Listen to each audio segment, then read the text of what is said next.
एक छोटे से गांव के किनारे कच्चे रास्ते के पास एक गरीब आदमी रहता था। उसके पास न तो जमीन थी, न पक्के कपड़े और न ही भविष्य की कोई बड़ी योजना। हर दिन वह लोगों के खेतों में काम करता, शाम को सूखी रोटी खाकर सो जाता। उसकी सबसे बड़ी पूंजी थी सब्र। एक दिन गर्म दोपहर में काम से लौटते समय उसे रास्ते के पास झाड़ियों में आधा दबा हुआ एक पुराना मिट्टी का घड़ा दिखाई दिया। घड़ा साधारण था, न उस पर कोई नक्काशी, न चमक। वह उसे उठाने ही वाला था कि अंदर से हल्की सी ठंडक उसके हाथों में उतर गई। यह अजीब था। उसने घड़ा घर ले जाकर साफ किया। जैसे ही उसने उसमें पानी डालने के लिए झुकाया, एक धीमी आवाज गूंजी, जो मांगो मिलेगा, लेकिन सोचकर मांगना। वह घबरा गया। उसे लगा शायद थकान की वजह से उसे भ्रम हो रहा है। फिर भी उसने धीरे से कहा, अगर सच में कुछ मिलता है तो आज पेट भर खाना मिल जाए।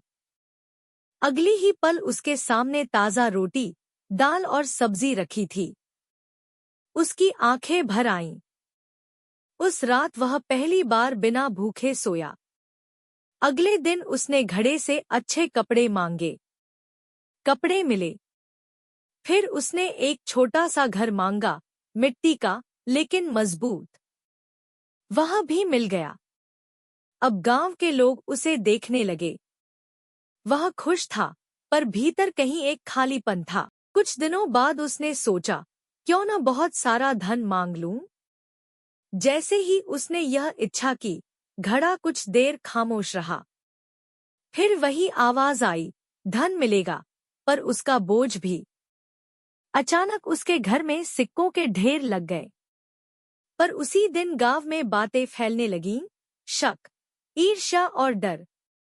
लोग उसे अलग नजरों से देखने लगे। जो पहले मुस्कुराते थे, अब दूरी बनाने लगे। उस रात वह सो नहीं पाया। सिक्कों की खनक उसे भारी लगने लगी। उसने घड़े से कहा, मुझे यह धन नहीं चाहिए। मुझे पहले जैसा सुकून लौटा दो। घड़े से कोई आवाज नहीं आई। सुबह उठकर उसने देखा, सिक्के गायब थे। घर वही था, कपड़े वही, पर भीतर का डर भी चला गया था। अंत में उसने आखिरी बार घड़े से कहा, अब मुझे कुछ नहीं चाहिए। यह घड़ा भी नहीं। घड़ा धीरे धीरे मिट्टी में बदल गया।